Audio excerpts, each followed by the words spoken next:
네, 밀양 화재 참사 관련해서 전문가 세 분과 함께 이야기 나눠보겠습니다. 네, 어서 오십시오. 어서 오십시오. 네, 인사를 드릴 상황이 못 돼서 죄송스러운데 여하튼 이 밀양 화재 상황, 현장이 굉장히 혼돈스럽습니다. 아직까지. 밀양 소방서장 어떻게 이번 화재에 대해서 브리핑을 했는지 먼저 보시고 이야기 나눠보겠습니다. 오늘 07시 32분에 화재가 접수되어서 35분에 현장에 도착을 하였습니다. 최초 신고자는 이 병원의 간호사였습니다. 선착대가 진입을 시도하였으나 우리 대원이 진입할 수 없을 정도의 화염으로 가득했습니다. 양 옆에 있는 2층에 복식 사다리를 전개하여 인명을 이 2층으로 구조를 하였습니다. 지금 현재 1층 부분이 다 거의 소실돼 가지고 지금 현재 확인 작업 중에 있고요. 주로 병원에는 당연하게 매트리스나 기타 등등 이런 것들이 많이 있습니다. 자, 연구는 교수님, 네. 이 주로 1층과 2층에서 이번에는 사망자가 많이 발생했는데 지난번에 제천 참사 때는 뭐 2층에서 많이 뭐 했는데요. 네. 이유가 있을까요, 이번에도? 네, 발화 오늘- 지점과 원인이 있습니까? 맞습니다. 예. 오늘 발화 지점은 일단 1층으로 파악이 되고 있습니다. 예. 근데 발화 원인은 지금 한 3가지 정도 원인이 나오고 있는데 네네. 뭐 1층에서 합선이 났을 것이다. 예. 아니면 뭐 냉난방 기구를 새로 들였는데 그것 때문에 그럴 것이다. 네. 아니면 뭐 의료 시설에서 그 소독하는 시설에서 났을 것이다. 뭐 이제 아직은 추정이고요. 이 예. 부분은 이제 밝혀져야 될 부분일 것 같고요. 일단 1층에서 화재가 났는데 그 입구가 약간 그 필로티 구조 같이 돼 있습니다. 아. 입구 쪽만요. 네. 그래서 완전 그건 아니죠. 뭐 차량이 들어가는 그런 예, 건 완전 아니고. 필로티 구조는 아니고 입구 쪽만 필로티 구조이기 때문에 예. 필로티 구조의 약점은 어쨌건 이 공기가 유입돼서 화재가 커지는 그런 네. 그 상황이 발생하고요. 이번 상황 같은 경우는 1층에서 화재가 발생했고 32분경에 신고를 했는데 네. 32분경에 신고를 했는데 소방당국에서는 35분경에 출동 완료됐습니다. 그래서 9시 30분경에 화재가 완전히 진압된 상황에서 네. 화재로 인해서 사망자가 많이 발생한 상황이 아닙니다. 1층에서 화재가 났고 1층 화재는 초기에 빨리 진압이 됐는데 예. 그 연기가 이 좁은 통로를 타고 2층 이상으로 계속 올라가면서 2층에 그 35병상이 있었거든요. 네네. 거기에 입원해 있던 그 분들이 일단 피해가 가장 컸고 5층까지도 피해가 난 그런 상황입니다. 그럼 이게 초동 대응이 늦지가 않았는데 원래 소방당국은 2층 위로는 불이 번지지 않도록 했다라고 하지 않았습니까? 그런데 아까 지금 말씀하신 것처럼 5층까지도 올라갔고 결국은 여기서도 일부 사망자가 발생을 했거든요. 일단 그 창문을 개방하지 못하게 한 구조는 아닌 것 같아요. 창문을 네. 충분히 개방할 수 있는 구조였는데 일단 날씨에서 좀 원인을 찾아야 될 것 같아요. 오늘 날씨가 워낙 추운 날이었기 때문에 이제 꽁꽁 닫고서 지금 냉난방을 가동하는 그런 상황에서 네. 그러니까 그 환기가 안 된 상황이었겠죠. 그래서 그 연기를 보면 연기가 하얀 연기가 나올 때는 그게 이제 목재라든지 종이 같은 예. 물건들이 탈 때 연기인데 여기 화재 연기를 보면 이제 회색 짙은 예, 회색의 굉장히 연기가 검은 납니다. 연기였는데. 그러니까 이것은 이제 유독물질이 가열된 연기라고 볼 수가 있는데 그러니까 병원 시설이다 보니까 결국 그 안에 있는 뭐 비닐이라든지 의료 시설에 관련된 그런 화공약품이 약도, 들어간 나오더라고요. 물질들이 예. 타면서 그 연기가 계단을 타고 2층에서 쭉 올라간 그런 상황이었고 처음에 초동 조치를 어떻게 했는지도 그 여부도 좀 봐야 되겠지만 네네. 일단 오전 시간이었기 때문에 병원 관계자가 적었던 것으로 파악되고 있어요. 당직이 9명이었는데 예. 일단 거기서 당직 9명 있는지는 다 몰랐겠지만 일단 그 부분에서도 병원 관계자가 적은 상황에서 네. 특히나 이 거동이 불편하신 분들이 많았다는 거죠. 예. 네. 그 안쪽에 있는 것은 요양병원으로 94명이 입원해 계셨었고 네. 이 병원은 이제 일반 병도 다 진료를 하는 상황인데 예. 이 지금 세종병원 그 지금 본관 건물에서 불이 났을 때 거기에 이제 중풍과 뇌질환 환자들 위주로 있어서 이번에 사망하신 분들을 보면 70대 이상의 그 거동이 불편하신 분들이라든지 네네. 이런 그 고질환 환자들이 사망한 걸 봤을 때는 결국은 이제 거동이 불편한 상황에서 연기를 들이마시고 그 네. 연기에 의해서 사망한 것으로 볼 수가 있습니다. 자, 송국권 본부장님. 그런데 저는 처음에 이 소방서장 발표하면서 화재로 인한 사망자는 없다 이런 식으로 이야기를 했거든요. 네. 그래서 조금 무슨 이야기인가 했습니다. 물론 뭐 연기 때문에 그랬다는 네. 지적을 했을 텐데 그래도 이렇게 발표하는 게 바람직한지 좀 그러니까 궁금합니다. 요거 단어 선택이 잘못된 것이죠. 그러니까 예. 화상을 입어서 화상이 직접적인 원인이 돼서 그 사망한 사망한 사람은 없다. 예. 이 이야기고 주로 이제 가스의 질식에서 사망을 했다는 이야기죠. 네. 이것은 그 제천 그 스포츠센터 화재 사건 때도 마찬가지였습니다. 그러니까 화재가 났을 때 보통 사망 원인이 질식이 많죠. 질식이 많죠. 네. 질식이 많죠. 그때도 그 가장 피해가 많았던 이청 여성 네. 그 목욕탕에서도 거의 다 질식 사고를 했지 어떤 뭐 화상을 입은 사고는 그 사망자는 예. 없었죠. 어쨌든 이번에 그것을 그 강조를 한 것이고요. 네네. 이번 사고를 보면은 특히나 그동안 이야기했던 어떤 그 필로피 구조, 네. 필로피 구조 그때도 거기서 가장 큰 아까 말씀하셨지만 가장 큰 예. 그 불길이 솟아 올라가는 그런 구조였죠. 예. 근데 그런 구조 문제에 대해서 제천 화재 사고 이후에 네. 좀 더 안전 점검이 좀 더 철저히 했어야 되지 않나 예. 뭐 그런 생각도 드네요. 알겠습니다. 자, 그런데 최병묵 위원님, 그 엘리베이터에 갇힌 채로 또 숨진 분들도 발견이 됐는데 보통 불이 나면 그걸 타지 말라 그러지 않습니까? 불이 나면 일반 비상구로 예. 통해서 탈출을 해야 된다. 뭐 이런 얘기는 저희가 여러 번 예. 말씀을 드렸지 않습니까? 그 네. 이유가 엘리베이터라는 구조는 그게 이제 통로가 있잖아요. 네. 그 통로를 통해서 유독가스 같은 것들이 또는 화마가 올라갈 가능성이 굉장히 높거든요. 네, 네. 그러니까 불이 나면 일단 엘리베이터 이용은 자제하라. 이러고 예, 예. 비상구를 통해서 탈출을 해야 된다는 건데 지금 엘리베이터에 갇힌 채로 그 숨진 경우도 사실은 네. 그 유독가스에 질식돼서 그 엘리베이터는 예. 굉장히 폐쇄된 구조 아니겠습니까? 네. 그러니까 유독가스에 질식됐기 때문에 이번 제천 참사에 이어서 이번에도 그 불이 났을 때의 대피 요령 예. 이런 것들은 다시 한번 좀 그 숙지를 할 필요가 있다. 이렇게 예, 알겠습니다. 목격자들도 그렇고 불이 굉장히 급속도로 확 퍼졌다, 올라갔다라고 하는데 그 원인에 대해서 혹시 일단 발화가 된 이후에 이제 네. 건조한 날씨도 원인이 됐을 것이고요. 그리고 1층에 있는 지금 시설물 중에서 예. 특히나 뭐 천이라든지 비닐이라든지 이런 것들이 발화 작용을 같이 더했을 가능성이 있죠. 그래서 그런 것들이 결국 불길이 솟는데 역할을 했고, 근데 이제 그 방화 셔터가 만약에 좀 중간에 있었다라고 네. 하면 그것을 이제 차단을 해서 연기와 열을 차단할 수가 있는데 네. 이 건물은 일단 방화 셔터가 없었던 걸로 보여지고 있거든요. 네, 구조적인 문제는 아마 다시 지적을 좀 네. 해야 되긴 할 텐데 하나 궁금한 게 1층 그 윗부분이라 그럴까 천정에서 불길이 치솟았다 이런 이야기가 있고 발화 지점이 거기라는 이야기가 있는데 네. 보통 1층의 천정이라면은 뭔가 전기 누선이라든지 그런 것들이 원인이 될 가능성이 있습니까? 그렇죠. 전기 합선이 원인일 가능성이 일단 가장 큰 거죠. 예. 보통 이제 전기 합선에 의한 그 화재가 가장 많이 발생하니까요. 네네. 그럴 가능성은 일단 굉장히 크다라고 볼 수가 있습니다. 네.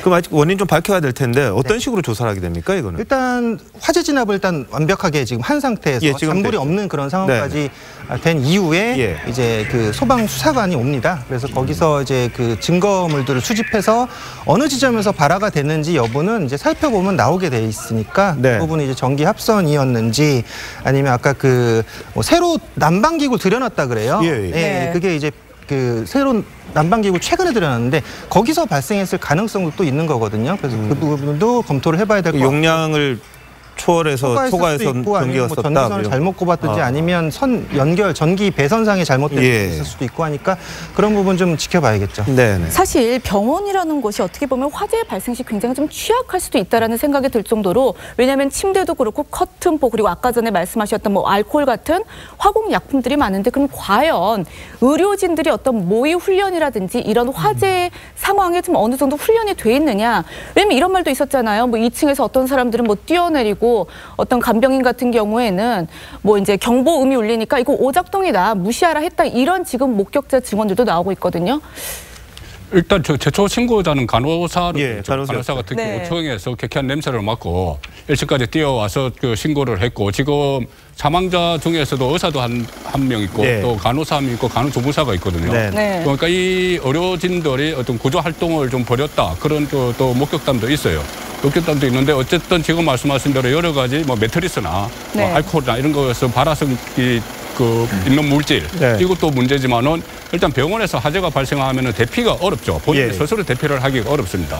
어렵기 때문에 그 부분에 대해서는 뭐 평소에 어떤 뭐 훈련을 좀 많이 돼 있었어야 되는 것이죠. 예. 근데 그 부분은 아직은 정기적인 훈련을 그대로 했는지, 또 지금 병원 쪽 쪽에서는 그 안전 수칙을 다 지켰고 네. 뭐 스프링클러 없는 것도 그 법적 규정 때문에 그렇게 된 것이다. 그 모든 것은 다 지켰다고 이야기를 하는데 예. 일단 그 대규모 사망자가 발생을 했기 때문에 나중에 추가 조사에서 그런 부분도 짚어봐야 되겠죠. 그런데 지금까지 보면 네. 그 신고도 상상이 신속하게 이루어졌어요. 예. 네. 그리고 뭐 진압도요. 그렇죠. 소방당국의 출동도 사실은 예, 예. 전혀 늦었다고 얘기할 수가 없는 상황이고 네. 그다음에 진압도 뭐 우리가 그 보통 상상하는 것보다는 빨리 신속하게 됐다고 네. 보여집니다. 그런데 이제 문제는 저 병원이 또 다른 병원과 달리 거동이 불편한 예. 분들이 워낙 많이 입원을 해 있잖아요. 그랬었죠. 본인 힘으로는 본인 움직일 수가 그러니까 없죠. 자력으로 네. 탈출하기 힘든 상황으로 보여요. 근데 초반에 이제 뭐 신고하고 출동하고 이런 것들을 보면 비교적 그 어떤 비상조치 훈련 같은 거는 좀 돼 있었던 것이 아닌가 네. 우리가 짐작이 좀 되고 예. 다만 이제 환자들이 워낙 거동 불편한 환자들이 많다 보니까 그 사람들을 우선적으로 그 옮기다 보니까 사실 네. 1, 2층에서 많은 그 희생자가 나오게 된 것이다. 이렇게 보는 것이 합리적일 것 같습니다. 근데 저런 병원에서 솔직히 불이 확 번졌을 때 불이 뭐 번지지도 않더라도 소수의 관리자들이 이 다수의 환자를 다 이동시킬 수 있는 수단이 별로 없을 것 같은데. 그거는 현실적으로 예. 이제 쉬운 점은 아니죠. 왜냐하면 그렇죠. 병원이라는데 우리 잘 아시다시피 교대로 근무를 하거든요. 그렇죠. 그래서 전체적으로 많은 숫자가 근무를 하고 있다고 할지라도 네, 저게 네. 지금 아침 상황이잖아요. 그러니까 3분의 1로 봐야죠. 그렇죠. 전체 인원의 전체 3분의 1. 인원의 3분의 1 그렇죠. 정도가 근무하는 네. 것으로 봐야 되는데 거동 불편 환자들이 워낙 많기 때문에 아마 탈출시키는데 일정한 정도 한계가 있지 않았을까 네. 이렇게 추측이 됩니다.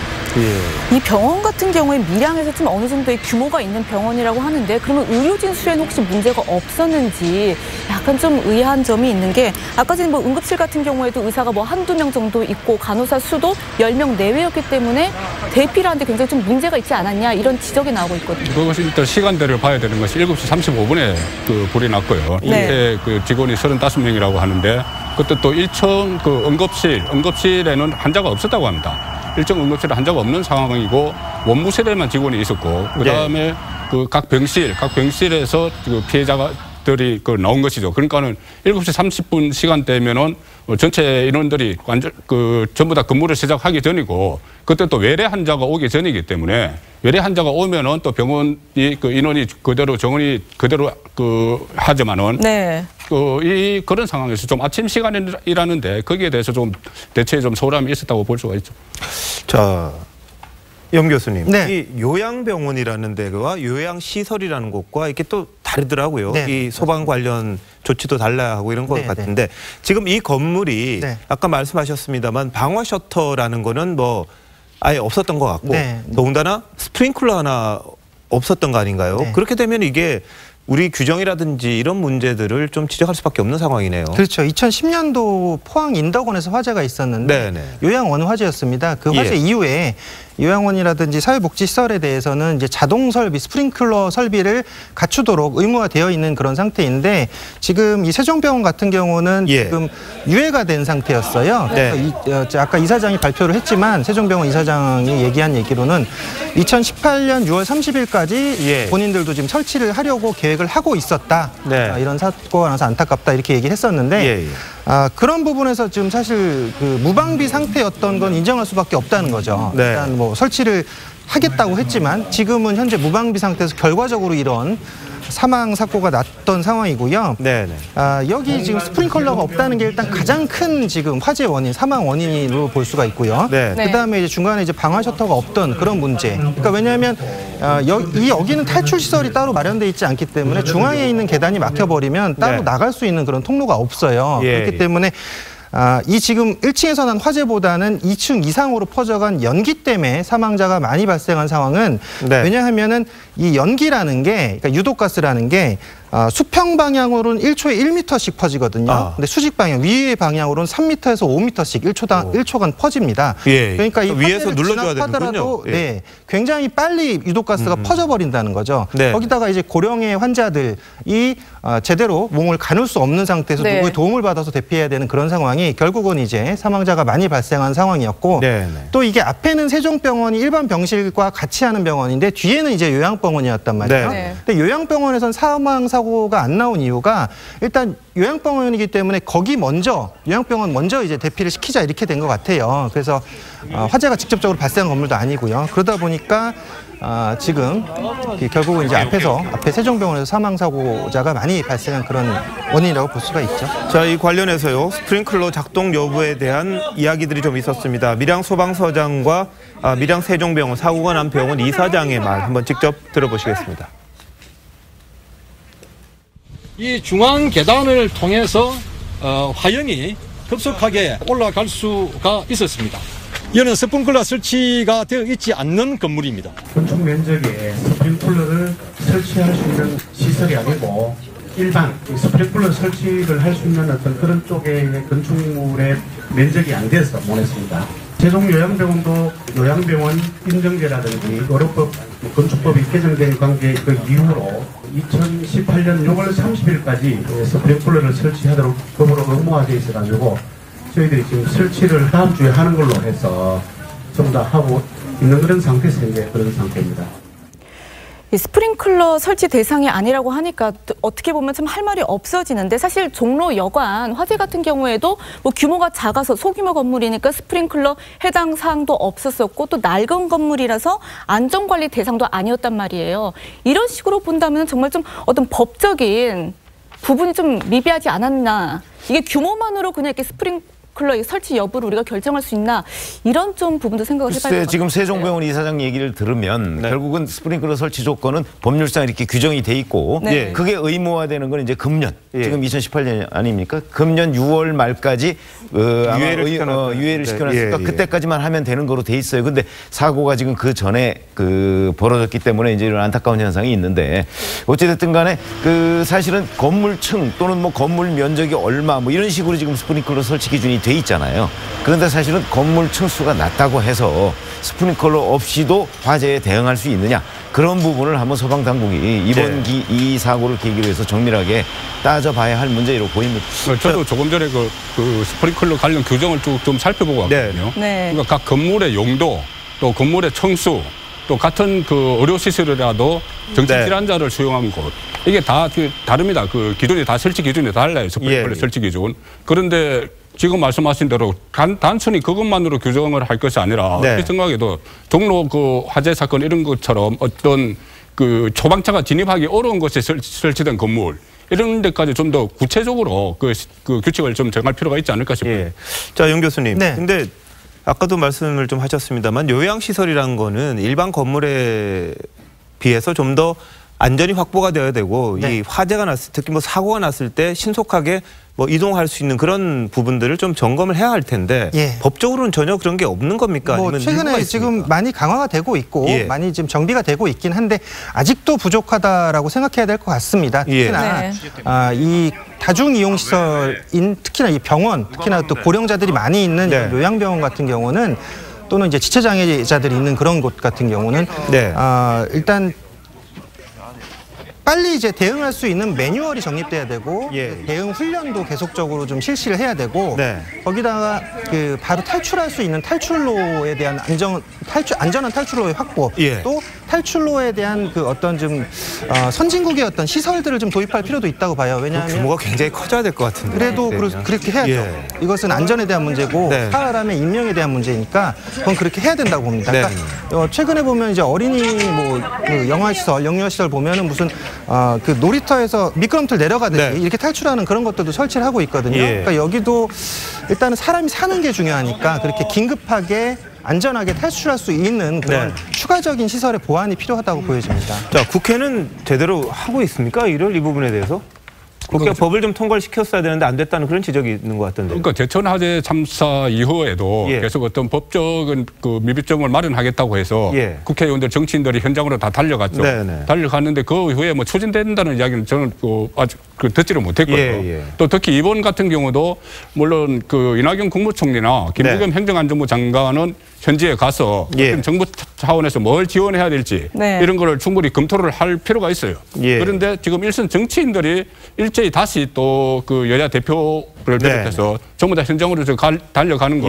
저것이 과연 그 지금 당장 구조 활동 여기에 도움이 될 것인가 그 부분은 좀 별개 문제죠. 이 법적 문제에 대해서 좀 약간의 맹점이 하나 있다면 스프링클러나 이런 안전 규칙이 뭐 새롭게 바뀌면서 문제가 되는 게 새로운 건물에만 또 적용이 된다고 하더라고요. 그러니까 그 전에 만들어진 건물에는 새로운 법이 적용이 되지 않는다고 하던데 그럼 이런 부분에 대해서도 우리가 좀 지적을 할 수밖에 없거든요. 그러니까 그걸 지금 이 건물의 경우에도 유예됐다는 거 아니겠습니까? 네. 왜 그러냐면 사실 이런 문제가 한꺼번에 전국적으로 일제히 뭐 다 고쳐라 이런 식으로 하면 좋긴 하겠는데 네. 문제는 그게 현실적으로 또 어려운 점이 있으니까 지금부터라도 사실은 그 행정당국은 이제 감독을 철저히 하고 네. 병원도 약간은 좀 그 화재 예방 같은 건 과잉해서 대응을 해도 우리가 된다고 봅니다. 네. 그러면 꼭 법령 뭐 이런 것만 따질 것이 아니고 네. 사실은 그 훈련도 열심히 하지만 그 시설 같은 것도 자체적으로도 유사시에 대비한 시설 확충 뭐 이런 것들을 그 건물주나 또는 뭐 이런 그 요양재단 뭐 이사장이나 이런 분들도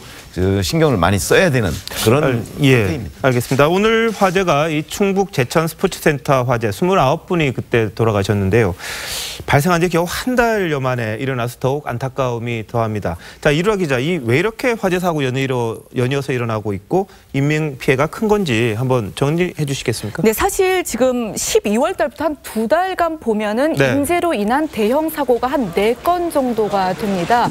다들 기억하시겠지만 15명이 숨진 인천 영흥도 낚싯배 사고는 협수로 지나면서 이 전방 주시 의무를 다하지 않은 결과였고 무려 또 29명이 숨졌던 제천 스포츠센터 화재 다들 기억을 하시죠?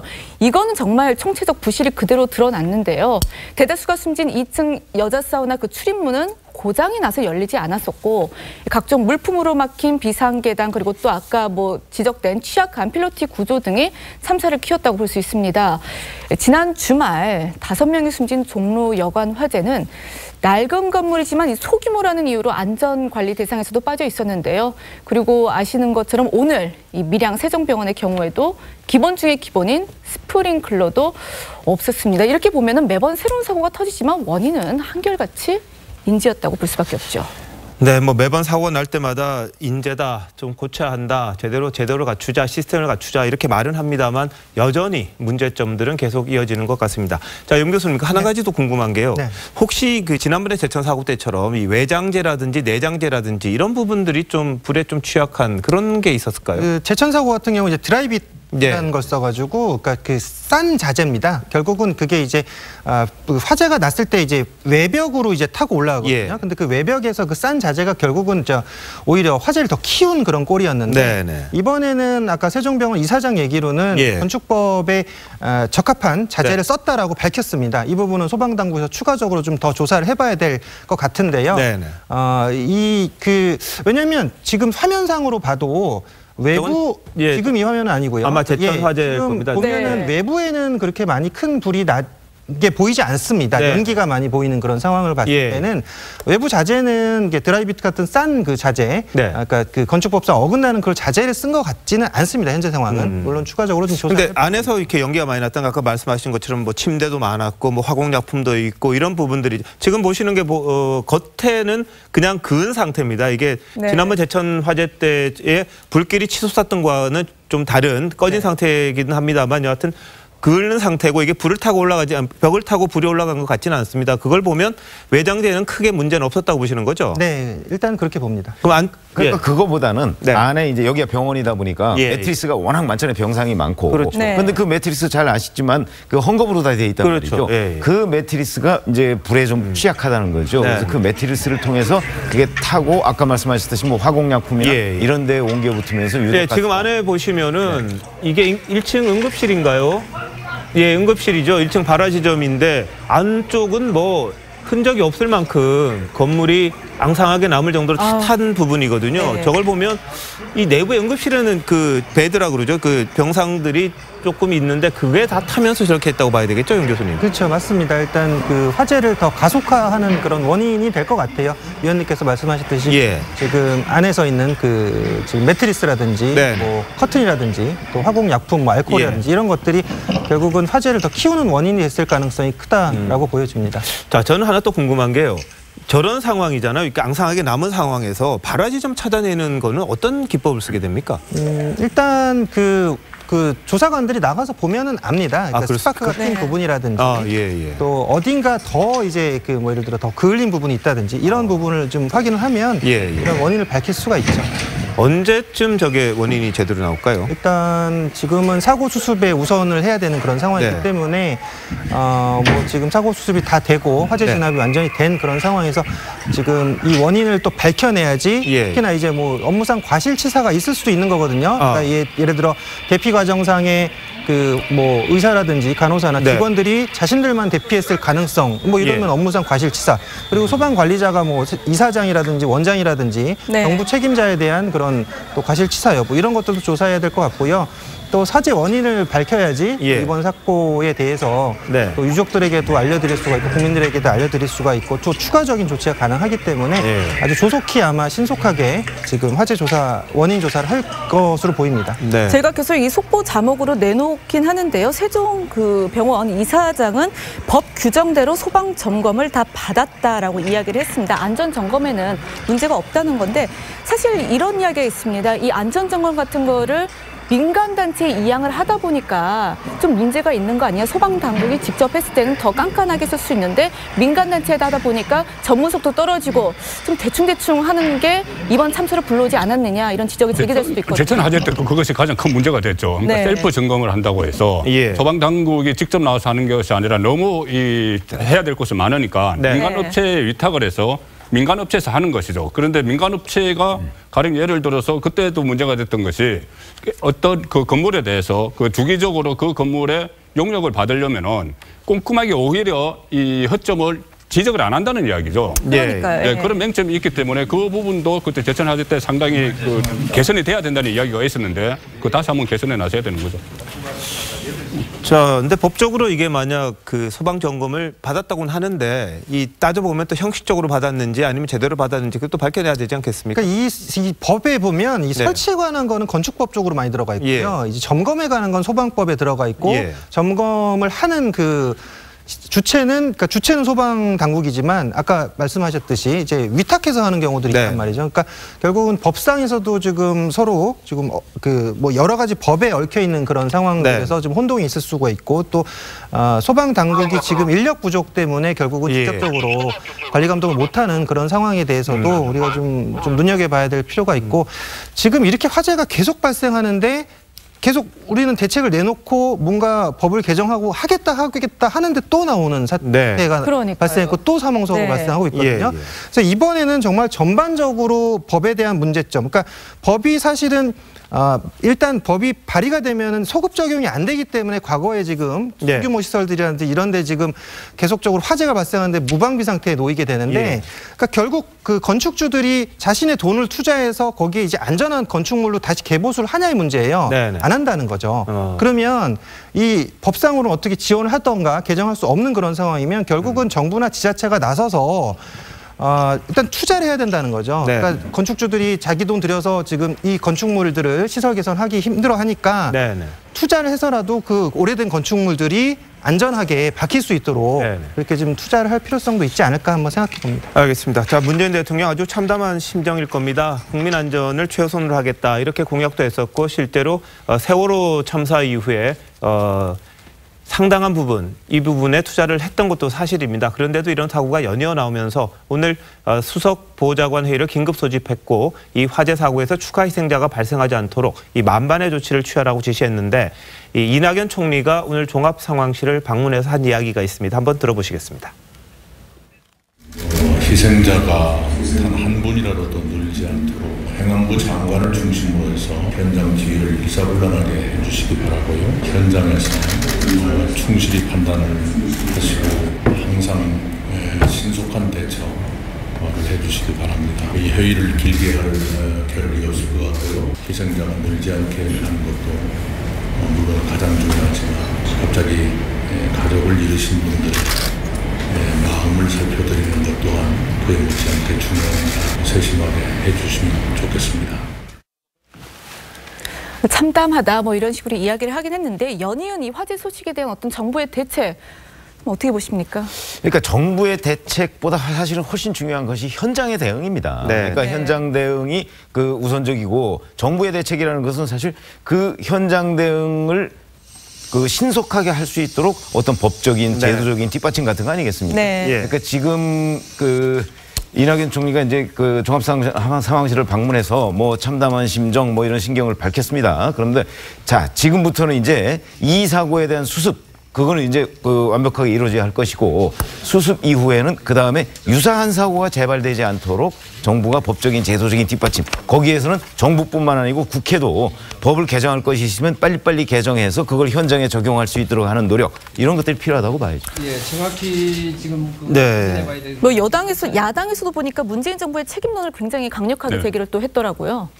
근데 이것이 지금 당장 문재인 정부 책임론을 벌써 뭐 들고 나오기보다는 우선 구조 활동에 도움이 되는 방향으로 가야 될 것이고요. 네. 물론 지금 정부도 보면은 그 상당히 발빠르게 대처를 하고 있다고 저는 생각해요. 그 청와대 안에 그 국가위기관리센터 바로 가동에 들어갔고 6개 부처 30명으로 해서 그 범정부 차원의 현장 지원단도 구성을 했습니다. 그래서 일단 부상자들이나 사망자들에 대해서 공무원이 1대1로 그 어떻게 보살피겠다 이런 대책까지 세웠는데 가장 큰 문제는 지금까지 말씀하신 대로 화재가 있을 때마다 이렇게 일가성으로 거치고 그 정치인들이 가장 책임이 크죠. 정치인들이 현장을 다녀왔으면 거기서 미비점을 발견해서 입법화, 제도화를 시켜야 되는 그런 그 절차를 밟아야 되는데 그것이 그 순간이 지나면 또 원래대로 돌아가 버리는 그런 것이 가장 큰 문제죠. 자, 용 교수님. 근데 청와대가 모든 재난에 대해서 이제 컨트롤 타워 역할을 하겠다라고 말은 했는데 근데 모든 것들을 다 할 수는 없는 것 아닙니까? 재난의 컨트롤 타워는 현장이 해야 됩니다. 네, 그러니까 전체적인 재난의 그 뭐 법령 정비라든지 제도 정비라든지 이런 것까지는 당연히 청와대가 하는 게 맞고요. 재난이 발생한 그 상황만 전 말씀드리는 거예요. 재난이 발생한 상황에서 컨트롤 타워는 그 현장에서 해야지 그것을 위에서 지금 업무 보고를 해라라고 하면 그 보고하는 시간 때문에 현장에서 조치하는 게 늦어집니다. 그래서 재난이 발생했을 때는 현장을 믿고 현장에 맡겨야 되는 거죠. 사실 문재인 대통령이 그 NSC로 오늘 그 긴급 소집을 하려고 했을 때 참모들이 좀 기다려라 그랬거든요. 그럼 그런 부분에 대해서는 어떤 잘한 대응이라고 보십니까? 그렇죠. 지금 뭐 사실은 어찌 보면 우리가 냉정하게 볼 필요가 있는데 청와대에서 NSC 회의 같은 걸 해서 대책을 마련하는 것도 중요하지만 우리 염 교수님 말씀하셨듯이 지금 제일 중요한 건 우선 사고 수습입니다. 그렇지 않습니까? 사고 수습에다 희생자 그 지금 줄이는 것, 그다음에 사고 수습 뭐 이런 것들이지 지금 NSC 회의하는 거는 저는 그 이후에 해도 이게 그 무슨 국가 안보로 직결되는 문제는 아니라고 보거든요. 그렇기 때문에 현장에서 얼마나 그 사고를 그 제대로 수습할 수 있느냐 하는 것이 훨씬 더 중요하다는 차원에서 본다면 문 대통령이 지금 NSC 회의보다 더 급한 것이 현장이다라고 해서 이낙연 총리를 종합상황실로 보내고 하는 것들은 적절한 대응으로 보여집니다. 알겠습니다. 이 참담한 사고에 대해서 정치권 뭐 관심을 가지는 건 당연한 일이고 또 필요한 조치를 해야 됩니다만 이 진솔한 마음으로 이 참사를 정치적으로 이용하지는 않았으면 하는 게 국민들의 바람일 겁니다.